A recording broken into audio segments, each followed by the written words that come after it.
کہا میری بیوی بہت بد زبان ہے، میں کئی دفعہ طلاق دینے کی سوچ چکا ہوں، لیکن میرے 3 بچے ہو چکے ہیں، بچوں کو دیکھتا ہوں تو پھر میں اپنے صبر کا گھونٹ پی لیتا ہوں، ورنہ میرا جی چاہتا ہے اس کو ابھی طلاق دے کے گھر سے نکال دوں۔ دولت بھی موجود ہے، خوبصورتی بھی موجود ہے، شکل بھی موجود ہے، عزت بھی موجود ہے، سہولت بھی موجود ہے، کیا چیز موجود نہیں؟ ایک خاتون مجھے ملنے آئی، ملانے والے نے مجھ سے کہا کہ اس کا خاوند کھربوں پتی، ارب پتی نہیں، کھرب پتی آدمی ہے، کھرب پتی۔ کھرب پتی پاکستان میں 2 4 10 آدمی ہیں۔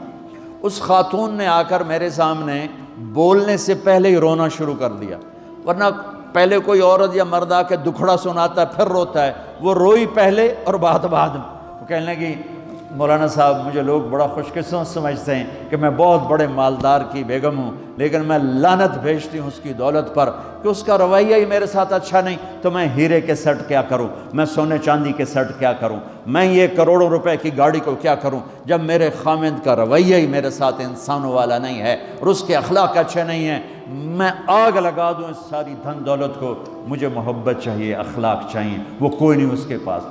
چند دن بعد دوسرا واقعہ سنا، ایک نوجوان بڑا خوبصورت، وہ بھی اسی طرح لیکن اتنا مالدار، کافی مالدار، وہ آ کے میرے پاس بیٹھ کے رونے لگا، مولانا صاحب اب میں کیا کروں، میری زندگی برباد ہو گئی، میرا اتنا عالی شان گھر ہے، اتنی اچھی میری کمائی ہے، آمدنی ہے، لیکن میں کیا کروں۔ یہ اسی کے الفاظ بتانے لگا ہوں، میری بیوی کی زبان 20 فٹ لمبی ہے۔ میں کہا رکھ دی کتنے 20 فٹ چاہتے، میں کہا وچوں 19 فٹ کٹ دے شاید کچھ کم بن جاوے۔ کہا میری بیوی بہت بد زبان ہے، میں کئی دفعہ طلاق دینے کی سوچ چکا ہوں، لیکن میرے 3 بچے ہو چکے ہیں، بچوں کو دیکھتا ہوں تو پھر میں اپنے صبر کا گھونٹ پی لیتا ہوں، ورنہ میرا جی چاہتا ہے اس کو ابھی طلاق دے کے گھر سے نکال دوں۔ دولت بھی موجود ہے، خوبصورتی بھی موجود ہے، شکل بھی موجود ہے، عزت بھی موجود ہے، سہولت بھی موجود ہے، کیا چیز موجود نہیں؟ اخلاق موجود نہیں، حسن سلوک موجود نہیں، پیار محبت موجود نہیں۔ اب اپنے گھروں میں اگر خوشی دیکھنا چاہتے ہیں، ہر رشتے کو اگر آپ آباد کرنا چاہتے ہیں تو میرے نبی والی محبت دینا سیکھیں، میرے نبی والی محبت دینا سیکھیں، اپنے بچوں کو بھی، اپنی اولاد کو بھی، اپنے بہن بھائیوں کو، اپنے ماں باپ کو، ساس بہو کو، بہو ساس کو، سسر بہو کو، بہو سسر کو، بھائی بھائی کو، بہن بہن کو، اللہ کے واسطے برداشت کرنا سیکھو۔ مجھے میرے رب کی قسم ساری دنیا کا چین و سکون برداشت میں ہے، صبر میں ہے، صبر میں ہے، صبر میں ہے۔ زبان۔ ایک نوجوان میرے پاس آیا، کہا جی میری بیوی سے لڑائی ہوتی، مجھے کوئی تعویذ دو۔ میں نے کہا بیویوں پہ تعویذ اثر ہی نہیں کرتا۔ کہنے کا کیا کروں؟ میں نے کہا ایک عمل بتاتا ہوں، سنت عمل، کہ 1-2 لقمے اپنے ہاتھ سے بیوی کو کھلا دیا کرو۔ وہ کہنے لگا اس سے کیا ہوگا؟ میں نے کہا یہ تو تم دیکھو گے، پھر میں پوچھوں گا تم سے کیا ہوگا۔ میں نے کہا یہ سنت عمل ہے، اس سے محبت بڑھے گی۔ کوئی 8-10 دن گزرے تو اس کا فون ویسے آ گیا حال احوال پوچھنے میرا، تو مجھے اپنی بات یاد آ گئی۔ میں نے کہا میری بات پہ عمل کیا تھا؟ کہنے لگا نہیں۔ میں نے کہا کیوں؟ کہنے لگا شرم آتی۔ میں نے کہا لڑتے ہوئے شرم نہیں آتی؟ کبھی کوئی کمزور سے بھی لڑتا، عورت تو بیچاری کمزور ہے، چلو یہاں کی عورتیں طاقتور ہیں، سنا ہے کہ بڑی شیرنیاں ہیں اور ان کے خامد سارے بکری یہ شیر ہیں، الٹا ہی کام ہے، یہاں عورتیں شیر ہیں، خامد بکریاں ہیں۔ چلو بھائی تم مہربانی کر کے اپنے خامدوں کو عزت دو، اور ان سے کہتا ہوں اپنی بیویوں کو عزت دو، محبت سے رہو۔ تو میں نے کہا بے وقوف، کبھی کمزور کے ساتھ بھی کوئی لڑتا ہے، اس میں تمہیں شرم نہیں آتی؟ اور اس میں شرم آتی ہے سنت۔ میں نے کہا چل کر اور مجھے بتا۔ کوئی 2 گھنٹے بعد اس کا فون آیا، کہا مولانا دوپہر کا کھانا تھا، میں نے اپنی بیوی کے منہ میں لقمہ جو دیا نا تو اس کا منہ وہیں کھلا رہ گیا۔ وہ کہنے لگی تو نے خود تو کیا نہیں، کسی نے تجھے بتایا ہے؟ کس نے بتایا؟ تو بتا، تیرے اندر یہ ظرف نہیں ہے، تمہیں یہ سبق کس نے پڑھایا ہے؟ اس نے کہا مجھے یہ سبق مولوی طارق جمیل نے پڑھایا۔ تو کہنے لگا میری بیوی نے ایسے اپنی جھولی اٹھا لی اور کہا مولوی طارق جمیل اللہ اس کے بچوں کو سلامت رکھے جس نے تمہیں انسان بنایا۔ میرے بھائی بہنوں صبر کرنا سیکھو۔ ہماری ایک دھوبن تھی ماسی شریفہ، مر گئی بیچاری، تو وہ آ گئی میری بہن کے پاس، چھوٹا قد، موٹی ڈٹی تو بڑی لڑک کی، پوری شیرنی۔ وہ آ کے کہنے لگی میری بہن کو، میری بہن تو انہوں چنگی طرح جان دی ہے، بی بی ہے میری نوواں بڑیاں لڑدیاں، میں نے کوئی تویز دے ساریاں میری نوکر بن جانا۔ اب میری بہن کو پتہ تھا کہ وہ سارا لڑائی دا تماشا تھا ماسی شریفاں تو شروع ہوندہ، ادو تو ہوندہ ہی کچھ نہیں، بیچاریاں معصوم جیاں چھوٹیاں چھوٹی عمر دیاں۔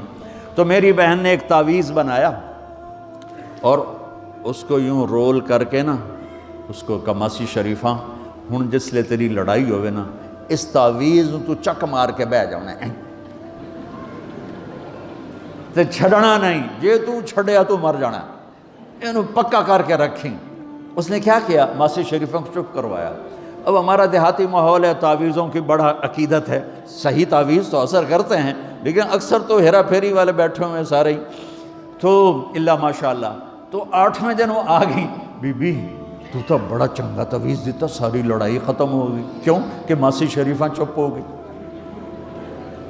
تو میں ان ساری مستورات کو یہ تعویذ دے کے جا رہا ہوں، یہ سب لے لو، یہ مرد بھی لے لو، اور جب کوئی جھگڑا ہو اے یہاں رکھ کے چپ کر کے بیٹھ جانا، آپ کی لڑائیاں ختم ہو جائیں۔ اگر آپ بولتے رہے تو پھر لڑائی ختم نہیں ہوگی۔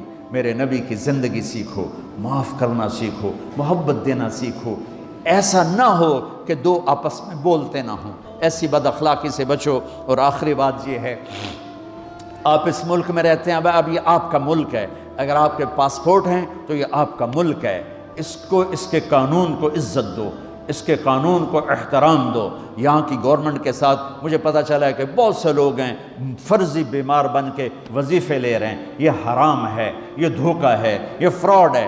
جو حکومت آپ کی اتنی ہمدرد ہو کہ گھر بیٹھے آپ کو وظیفہ پہنچائے، آپ کے بچوں کے وظیفے لگائے، آپ کے وظیفے لگائے، انہی کے ساتھ دھوکہ کرنا ہے، انہی کے ساتھ فراڈ کرنا ہے۔ اللہ کی قسم یہ آپ اپنے ساتھ فراڈ کر رہے ہیں، یہ آپ اپنی ذات کو دھوکہ دے رہے ہیں، ان کو نہیں دھوکہ دے رہے، آپ اپنے آپ کو دھوکہ دے رہے ہیں۔ ایک سردار جی ریل میں چڑھا، ہنسی جائے، لوگوں نے پوچھا سردار جی بڑے ہنس رہے ہو؟ کہنے لگا ریلوے والوں کے ساتھ آج بڑا فراڈ کیا، چکر کا دے دیا، ریلوے کو چکر دے دیا ہے۔ کہا سردار جی کیا چکر دیا ہے؟ کہنے لگا واپسی کا ٹکٹ بھی لے لیا ہے اور واپس میں نے آنا کوئی نہیں ہے۔ میں کہا سردار جی اپنے آپ نے چکر دیتا ہے تسی تو جتنی 2 نمبری کرنے والے ہیں یہ اپنے آپ کو چکر دینے والے ہیں۔ اللہ کے واسطے اس حکومت کا نہ ٹیکس چراؤ، نہ ایسی 2 نمبری کرو، نہ یہاں کی بچیوں کو دھوکہ دے کر کاغذ بنانے کے لیے شادیاں کرو۔ جب انگریزوں کی حکومت تھی انڈیا پر تو دلی میں ایک وہ پک پاکٹ رہتا تھا جیب کترا، اس کا چیلا شام کو 2 روپے لے کر آیا تو اس نے اس کو تھپڑ مارا، سارے دن میں 2 روپے۔ تو کہنے لگا استاد آج بڑا مال مارا تھا، ایک گورے کی جیب کاٹی تھی، بہت پیسہ تھا۔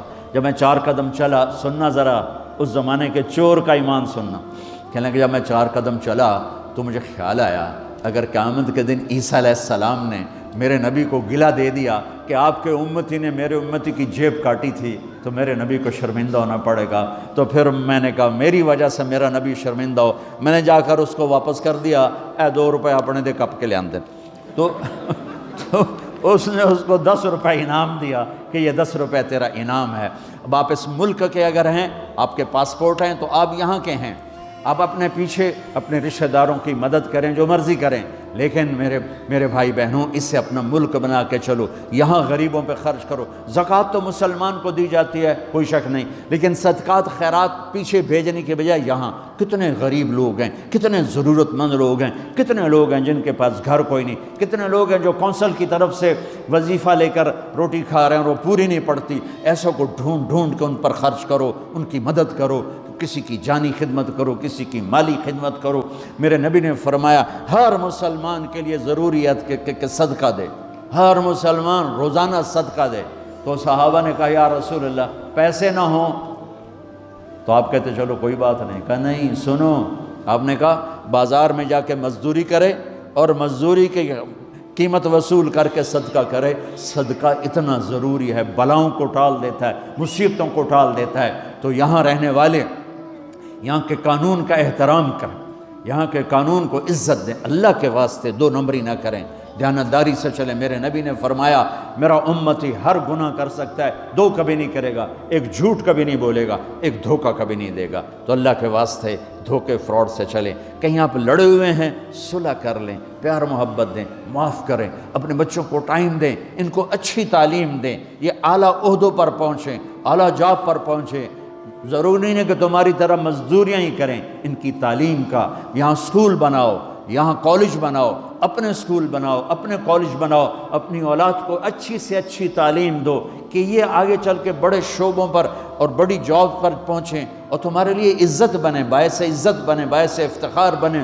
آپس کی پیچھے لڑائی چل رہی، اس نے 1 کنال کا گھر بنایا، میں نے 2 کنال کا بنایا، اور میں ایک جگہ گیا پہاڑ میرپور گیا، میرپور بڑے بڑے گھر شہر میں انٹر ہونے سے پہلے بڑے بڑے گھر، میں نے کہا یہ اور لگیں جیسے خالی، میں نے کہا یہ کیا ہے؟ میں پہلی دفعہ میرپور کہا یہ انگلینڈیوں کے گھر ہیں، ان کے مقابلے لگے رہتے ہیں، اس نے کنال کا بنا، میں 2 کنال کا بناؤں گا، اس نے 2 کنال کا بنا، میں 4 کنال کا بناؤں گا۔ بناؤ گھر اپنی ضرورت کے بنا لو، جب جانا ہو وہاں نہ تم جانے والے ہو پیچھے، نہ تمہاری اولادیں، ان کو یہاں کی نسوار لگی واپس جائیں گے لوڈ شیڈنگ میں۔ ایک پٹھان بھائی ناراض نہ ہونا، ادھر بہت ہیں پٹھان، تو ایک پٹھان کا خرگوش گم ہو گیا، خرگوش، تو لوگوں نے افسوس کیا خان جی آپ کا خرگوش گم ہو گیا، کہنے لگا خوچا کوئی بات نہیں ہے، ہم نے اس کو نسوار کا عادی بنایا ہوا ہے، جب نشہ ٹوٹے گا ہمارے پاس آئے گا۔ یہ تمہاری نسل اور تم انگلینڈ کی نسوار کھا کھا اب تم پاکستان جاؤ گے، ہندوستان جاؤ گے، بنگلہ دیش جاؤ گے، تم نے یہی رہنا ہے۔ اسے اپنا ملک بنا کے چلو، سنسیئر ہو کے چلو، اس کے قانون کا احترام کر کے چلو۔ یہاں غریبوں پہ صدقہ تو غیر مسلموں کو دو، ان کے دل قریب ہوں، ڈھونڈ ڈھونڈ کے دو، وہ تم سے پیار کریں، وہ تم سے محبت کریں، ان کے ہائے ہائے۔ او میرے نبی تشریف فرما تھے، ایک طوائف گزری، طوائف پروسٹیٹیوٹ، وہ آپ کو دیکھ کے نا آپ کا مذاق اڑانے کے لیے، کیسا نبی ہے، اکیلے بیٹھ کے کھاتا ہے، کسی کو پوچھتا ہی نہیں۔ غیر مسلم کافر طوائف، کتنی برائیاں اکٹھی ہو گئی۔ آپ نے کہا آ جا، وہ آ کے بیٹھ گئی، آپ نے کہا کھا، وہ تو آپ کا مذاق اڑا رہی تھی کہ نہیں ایسا نہیں کھاؤں گی، جو تیرے منہ میں ہے اپنے ہاتھ سے نکال کے مجھے کھلا۔ اس کا خیال تھا یہ مجھے ڈانٹیں گے، کہیں گے اس کو اٹھاؤ، 2 چھتر مارو، اس کو دفع کرو، میں کہوں گی دیکھو تمہارا نبی کیسا ہے، اتنا بد اخلاق۔ تو انہوں نے کہا نہیں، جو تیرے منہ میں ہے وہ نکال اور اپنے ہاتھوں سے میرے منہ میں ڈال۔ میرے نبی نے کہا یہ لو، آپ نے لقمہ منہ سے نکالا اور اس کے منہ میں ڈالا۔ اب پنجابی کی مثال ہے، کبے نو لت لگی اور سدھا ہو گیا۔ میرے نبی کے منہ کا لعاب جب اس طوائف کے منہ میں گیا، وہ ساتھ ہی کلمہ پڑھ گئی، ایمان لے آئی اور مدینے کی شریف ترین عورت بن گئی۔ میرے نبی تو اس طرح اخلاق والے تھے۔ یہاں تو نوکر سسٹم نہیں، میں پاکستان میں بھی روتا رہتا ہوں کہ نوکروں کے برتن الگ ہیں اور مالکوں کے برتن الگ ہیں، عورتوں کی نوکروں کی پلیٹ الگ ہے اور مالکوں کی پلیٹ الگ ہے۔ میرے نبی نے طائف کے کافر آئے، روزانہ ان کے ساتھ بیٹھ کے رات کو کھانا کھاتے تھے، ان کا جھوٹا کھاتے تھے۔ یہ اخلاق تھے جس نے انہیں کلمے میں داخل کر دیا۔ نجران کے جوڑ نظر آئے گا، اور میرے رب کی سنو، ان استقالنی عقلت لا، تو توبہ توڑ کے لے آئے 1 دفعہ یا 1000 دفعہ، ایسا جوڑوں گا کہ جوڑ نظر ہی نہیں آئے گا، بے جوڑ کر دوں۔ اور یہ تیرے کرامن کاتبین کو بھی نہیں پتہ چلے گا کہ یہ توبہ ٹوٹی ہوئی ہے اور ٹوٹ کے جڑی ہے یا ٹوٹی نہیں۔ اللہ ایسی توبہ ہماری قبول کرے گا۔ جب ہو توبہ کرو، جب ہو توبہ کرو۔ تو نیت کرتے ہو توبہ کی؟ اگر ہم نے سچے دل سے کر لی تو اللہ کی قسم یہیں بیٹھے بیٹھے ہم سب ایسے ہو جائیں گے جیسے ماں کے پیٹ سے نکلے ہوں۔ اور پھر اگر ٹوٹ جاتی ہے، وہاں جا کے ٹوٹ جاتی، پھر کہنا یا اللہ میری توبہ۔ ماں تنگ آ کے شاید بچے کو مارنے لگ جائے، لیکن میرا رب کبھی تنگ نہیں پڑتا، جب بھی جھکو گے معاف کرے گا، جب بھی جھکو گے معاف کرے گا۔ اللہ تعالیٰ